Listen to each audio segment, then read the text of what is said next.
This lecture is going to be about literate statistical programming. In the lecture about reproducible research, I talked about the basic ideas of what it means for an analysis to be reproducible. But now I'm going to talk about one of the tools that you can use to actually make your analysis reproducible by others, or at least help other people to kind of reproduce your analysis. And one of the ways that we talked about making reproducible documents is with this literate statistical programming concept, or just literate programming. And so the basic idea is that authors have to undertake a lot of effort to put data and results on the web, and even when they put that stuff on the web, they're all kind of separate. The data is over here, the code is over here, and you kind of have to figure out, well, which code goes with which data, and how do you execute this code, and do you have to load this first, and do you do this first? So there can be a lot of confusion even when everything is just available. And so one of the ways that you can simplify that process is to put the data and the code together in the same document, so to speak, so that people can execute the code in the right order and the data are read at the right times. So you can have a single document that integrates the data analysis with all the textual representations, so the words that you use to describe what's going on, and so you don't have to have everything kind of in separate pieces, but everything is kind of linked together. So the original idea behind literate programming comes from Don Knuth, who was a computer scientist at Stanford. And his original system was for writing just regular computer programs and documenting the computer code at the same time as writing the code. So the basic idea translates over to a literate statistical program where you want to document your analysis and similarly have the code for your analysis in the same document. And so the idea is that an article is a stream of text and code, and analysis code is divided into text and code chunks. And so the presentation code formats the tables and formats figures, things like that. There's article text that talks about what's going on. And in these literate programs, there's two concepts. You can weave them into human-readable documents, and you can tangle them to produce machine-readable documents or just code files. So literate programming, as I said before, is a general concept. You need a documentation language and a programming language. So the original SWeave system that I talked about before, written by Fritz Leicht, used LaTeX as the documentation language and R as the programming language. So on this lecture I'm going to talk about knitr, which supports a variety of documentation and programming languages. And so the first thing you want to start with, so the basic question is, how do I make my work reproducible? And the basic answer to that is that you have to decide to do it, okay? And you can decide to do this at any point in your analysis, but it's usually easiest to do it at the very beginning. If you decide at the very end that you want to make your analysis reproducible, then it often is much harder to do, and maybe even impossible. And so you want to keep track of things as you go along. You could use a version control system like Git or SVN. I won't talk about that here, but if you've heard of that, then it's a good thing to learn. It's important to use software, statistical software, whose operation can be coded. So the idea is that you can write down the instructions that were used to manipulate or analyze the data. So this generally rules out graphical user interfaces unless those programs will code or keep track of all the clicks that you make on the graphical user interface. But systems like R and other types of packages, because you have to program them explicitly, the code, as long as you save the code, will have everything that will store everything that you did to the data. Another key lesson is to not save any output. And by output, I mean mostly kind of temporary data transformation types of objects. So if you pre-process the data and have a kind of clean data set, rather than store the clean data set, it might be better to have the kind of raw data set with the pre-processing code, because then you not only can you make the final product, but you can see how you got there. If you just keep the clean data set and maybe you accidentally lose the pre-processing code, then you don't really have a good record of how you got from A to B. And so try to keep, rather than keeping temporary products or even final products, try to keep the original products and the code that got you there. And that will make it easier to understand what you did and how you got to the data that you ended up analyzing. So not saving output is, I think, a key element of reproducibility. And try not to save data in non-proprietary formats. So these are data formats that are not where the layout of the data set is not publicly known. There are not too many proprietary formats out there anymore that I think are commonly used as like there were before. But a lot of them, for example, products will store data in it because it's much more efficient in a proprietary format. But then that makes it difficult to transfer to another person if that person doesn't have the same exact program. then they won't be able to read the data. And so using non-proprietary, even textual formats, maybe compressed, can be much better at can make your research a little bit, or analysis, more reproducible than proprietary formats. So there are a couple of pros and cons when it comes to the literate programming style. This is not the only tool that you can use to make your work reproducible, but literate programming is just one of the tools. And so some of the pros are that it forces you to put all the text and the code of your analysis in one place, so it occurs in a logical order. All the data and the results are automatically updated to reflect external changes. So if you have this live document, and if you make some changes, when you reprocess the document, it will automatically update itself to reflect any changes. So you don't have a situation where numbers will be out of date or things will be mismatched, because the code will kind of automatically recalculate everything. Because the code is live in the document, in the sense that you have to run the code in order to produce the final document, that's the weaving process, you get this kind of regression test, so to speak, not like linear regression, but regression test to see so if there are any mistakes that you introduce into the analysis. If the code doesn't run, then you know you've made an error, you've introduced a problem. So the running of the live code will kind of keep you from introducing new errors into the analysis. Some of the cons when it comes to literate programming are that, of course, the text and the code are all in one place. And so in particular, if you have a lot of code, or if you have a very complex or lengthy analysis, then you're kind of like a human-readable text is going to be mixed in with all this code, and it can make it difficult to edit the document because you have to somehow search through this whole document to figure out where the text is and amongst all the code. So that can be a problem for the author. Also, if your analysis is very complicated, and you have to reprocess this document every time you want to see a human-readable version of it, it can substantially slow down the process by which you build the document. So, what is knitr? So knitr is this tool that I'm going to talk about that can help you make these reproducible documents. knitr is an R package. It's written by Ihoi Xie, while he was a grad student at Iowa State. It's available on CRAN. If you happen to use the package RStudio, it's actually built into RStudio, and so it's integrated into the graphical user interface, and so you don't even have to obtain it separately if you're using RStudio. So it supports, for the documentation language, it supports something called R Markdown. It also supports LaTeX and HTML, so these are three languages that are commonly used.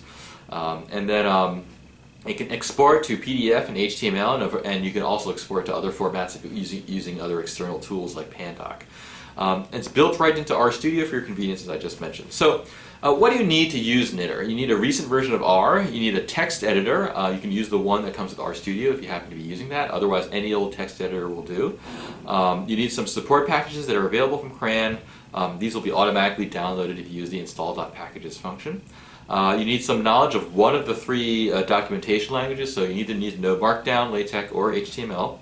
And I'll talk about Markdown here, since it's a fairly simple language to understand. So what is Markdown? Well, it's a simplified version of common markup languages. So LaTeX and HTML can be thought of as markup languages, where you take regular text and you kind of add things to it, add tags and other types of annotation to kind of indicate what you want to do with the text.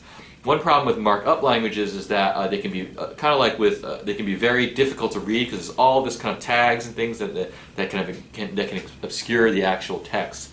So the purpose of Markdown is to kind of simplify all that, make it easy to read just the text, and only have a few kind of formatting elements that you need to enter into the document. There's no special editor required. A standard text editor, Notepad, whatever you want to use. There are simple, intuitive formatting elements, and you can get all the documentation at this website here. So, what is knitr good for in terms of creating reproducible documents? Well, personally, I think it's good for things like manuals. If you want to instruct someone on how to use a piece of software, short or medium-length technical documents, so you're explaining some technical concept. Tutorials, so if you want to, again, this is like a manual, but maybe more extended, a tutorial on some topic. Reports, they're especially useful for reports if you have to, for example, every week generate a report on some database or some data set. If you're running a study and you have subjects that are constantly being enrolled in the study, and then maybe every week you generate a report it has summary statistics about the study, then these kinds of live documents are very useful because you can recalculate all the summary statistics as you generate the document. You don't have to do it by hand and then stick it into a report separately. And then also for data pre-processing, so often it's useful if you're going to pre-process a data set to create a clean data set, to create a knitr type document where that documents all of the things that you do to the data set to make it clean. Maybe you remove some outliers, maybe you fill in some missing data, maybe you transform a variable here and there. All of that can be documented in this kind of knitr style where you simultaneously say what you did and then you actually do it in the code. What is knitr not good for? Well, in my opinion, it's not very good for very long research articles. So if you're writing a very complex, very involved analysis, like I said before, because everything is stored in a single document, it can get a little bit confusing to kind of edit this document if there's a lot of code and a lot of text. If you have very complex or time-consuming computations, then knitr is often not a good format because you have to recompile this document every time you want to look at it. And so if your computations are very slow, this will just kind of make everything slow. And furthermore, if you have a document, if you want to create a document that requires very precise formatting, so if you have a special layout and the pictures have to go here and the text has to go here or something like that, knitr is again not a super great tool for that because the formatting tends to be very ad hoc. So how do we create a basic knitr document? So I'm going to talk about this in the context of RStudio because I think it's the easiest way to do it. There are other ways to do this, so this is not really exclusive to RStudio, but it's just the example that I'll show here will be in RStudio. So if you click on the new document button on the upper left, you'll see there are a variety of options, and you can click the R Markdown option to create a new Markdown file that'll have your text and code. So here's your a basic R Markdown document. So R Markdown is basically Markdown with R code embedded in it. You can see that what I have here is a basic symbol that indicates that I'm going to start a code chunk. So when I have the 3 backticks and then the curly braces and then an R and then a closed curly brace, that indicates that I'm starting a code chunk. So you can see I have 3 lines of R code here. I got set seed, I generate some random normal variables, and then I just take the mean. And then I close this code chunk with 3 backticks. And so you can see above this shaded area with the code, I've got text. So the title is my first knitr document, and then I say just a line of text that says this is some text, and I say here's a code chunk, and then I start the code chunk. So in RStudio, you'll have this document open, and you'll have the code chunk and the text chunk there together, and the idea is that if you want to process the knitr document and create some human readable output, so the idea is that you want to run the R code so you execute these 3 lines of R code, and then you want to put the output from that R code embedded in your document. And what's the output of this R code? Well, it's only one thing that happens. You calculate the mean. So it's going to generate the mean, and it'll be whatever the mean happens to be for that simulated data set. So it's very easy in RStudio. You can just push the knit HTML button, and it will automatically run everything for you. If you're not using RStudio, the way you can do this is you can load the knitr package with the library function. You can make sure your working directory is set to wherever the R Markdown document is located. Typically, R Markdown documents will have a capital RMD extension. It's not necessary, but it's just a good way to identify these types of files. You can use the knit to HTML function if you want to create a web page as your output, and it will automatically process the R Markdown file and run the R code and put the output within the file. And then within R, if you want to open this in your web browser, you can use the browse URL function. It will create a new file, the knit to HTML function will take your R Markdown document, create an HTML file with the same name, and then you can open in your web browser. So here's the output that you would get. This is the HTML format output that you would get. You can see that there's a title in large text, there's some regular text. The code is kind of in the shaded box. And then the output from that code is directly below it. Here you can see that the mean is 0.1089. So that's the output that came from the mean function. So in your so what happens here is that knitr takes your original R Markdown document, we can see on the left here, and it processes it into a regular Markdown document. And so you can see that the one thing that happens is that it takes your code, and then it reproduces the code in the regular Markdown document. But you can see that in the Markdown document there's one extra piece, which is that the result of the code, which is down here at the bottom. And so the result of evaluating the R code is added to the Markdown document after evaluating the R code. So, so when you create, for a couple of things. First of all, when you create the new knitr document in RStudio, it will populate that document with some kind of generic filler text. So the first thing you probably want to do is just delete it, because that's not going to be relevant to whatever you want to do, most likely. Code chunks begin with the 3 backticks and the curly braces with an R, and you end a code chunk with the 3 backticks. All of your R code will go between these markers. Now you can have more than one code chunk. You can have as many code chunks as you want, so you don't have to put all of the R code within the code chunk, but any R code that you do have goes in a code chunk indicated by the 3 backticks. You can have names for your code chunks, so you can name them immediately after the curly brace and the R, you can put a name. It can be anything you want, and then you can close it with a curly brace.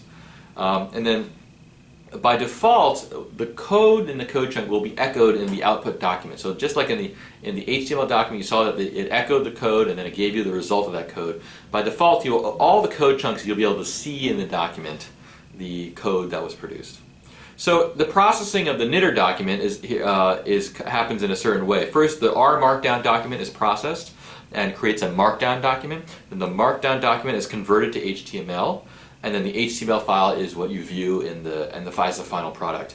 Generally speaking, you do not want to edit or mess with any of those secondary documents. You don't want to edit the markdown document or the HTML document, because those are automatically generated. If you edit them and then you reprocess the original document, all of your changes will be overwritten in the HTML file or in the markdown file. So only edit the R markdown file that contains the original text and the original R code. So here's another example. I've got my first knitr document, and I have my name there as the author, and I start a section called the introduction, and I say here's some text, here's a code chunk, and I name the code chunk simulation. And notice I added this option echo equals false. And so that indicates to knitr that I don't want the code for this code chunk to be echoed in the output document. I just want the result to show. So here I've got my level 1 heading indicated by the single hash, the level 2 heading indicated by the 2 hashes. I say don't echo the code. So now this is the output document. Again, you can see it looks like the original document that I had in the previous example, but I don't see the code. I only see the output, which is the mean. You can also hide the results too if you want to. In this case, it doesn't make too much sense, but you could do it by adding the results. The results equals hide option. And then when you see the output document, you see that all the text is there, but there's no code and there's no results. One of the nice things about a knitr document is that you can write sentences and text, and if you need to fill in a number or a statistic or some sort of computation in the middle of a sentence, you can just add that directly into a sentence. So for example, here I have a code chunk which computes the time, and using the systime function, and then I also generate a random number. Okay, and so now I can write a sentence. So that code chunk, I don't echo the code because I don't want people to see that code. What I want people to see is the sentence immediately after, which says the current time is, and then I'll just plug in the current time, and then the next sentence is my favorite random number is, and then I'll just plug in a random number.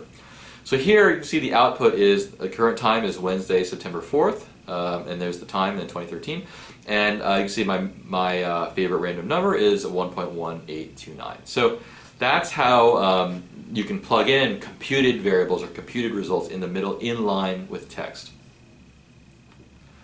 Another important aspect of any report probably is going to be some graphics. So you want to make plots of data or any sort of visualization. So you can easily add this into a knitr document. So here I've simulated some data, and then in the first code chunk I simulate some data, and then the second code chunk I make a plot. So I use the par function to set the kind of the canvas with the margins and the LAS option, and then I call plot to generate the plot. And you notice I added an option here which adjusts the figure height, and so I say fig.height equals 4, which makes it a little bit squished more than usual, so it'll be a rectangular type of plot rather than a square plot. And so what knitr produces is a little bit interesting. It creates an HTML file through the processing. So you can see if you're familiar with HTML, you can see this is basic HTML. I cut off a lot of stuff on the top, so I just put the body in. And this is a basic HTML, and you can see that down here at the bottom you'll see there's an image tag, but rather than point to an actual file that's the image, it actually embeds the entire image into the HTML file itself. So you can see this is a base64 encoded image, and so actually this HTML file stands alone. It doesn't depend on any external image files, which is not necessarily the most efficient format, but it's actually quite useful because then you could take this HTML file, give it to someone else, and they don't have to worry about whether they have whether they have these other files or not, because everything's embedded. So here's the result. You can see I echo the R code. I have the result of the plot, and you can see it's kind of this rectangular shape, and that's my scatter plot. So another handy thing you can do in a knitr document is make a table. And often you want to make a table that summarizes the result of some calculation, like a regression model. So here I have a code chunk which loads some data, and I fit a linear regression model to it. Here I'm modeling ozone concentrations as a function of wind, temperature, and solar radiation. And I want to summarize the output from this linear regression model in a kind of pretty format, so not just your standard kind of R model format. So I'm going to use the xtable package, which is available on CRAN. You have to install it separately. It doesn't come with R. And I'm going to use the xtable function to summarize the fit, and I'll print it to an HTML. You can see that in the resulting HTML output, after I process it with knitr, I get the code that I ran for the regression model, and it echoes the code. But at the very bottom here, I can see that I've got a table of regression coefficients, standard errors, t-values, and p-values, which is formatted in HTML, and so it'll be kind of in a prettier format rather than standard text mode. So sometimes you want to set options for the entire document, so these are called global options. And you want these options to apply to every single code chunk. So maybe if you never want to echo the code, for example, you want every code chunk to say echo equals false. Well, it can be a bit of a pain to have this specified every single code chunk, so you might want to set a global option for something like that. And so the way you can do that is you can create a separate code chunk in the very beginning of the document. Here I call it set options, and you can modify. There's a special object called ops_chunk. Which has a function built into it called set, and if you call that set function, you can set the global options. So here I can set echo equal to false, and I've set the result equal to hide. So by default, every code chunk in this document will not echo not echo the code, and it will hide the results. So here I've got some code chunks here. I simulate some data. I make a plot. But when I see the HTML output, let me go back. I see, first of all, in the first code chunk, I overrided the default for the echo, so I want to echo equals to true.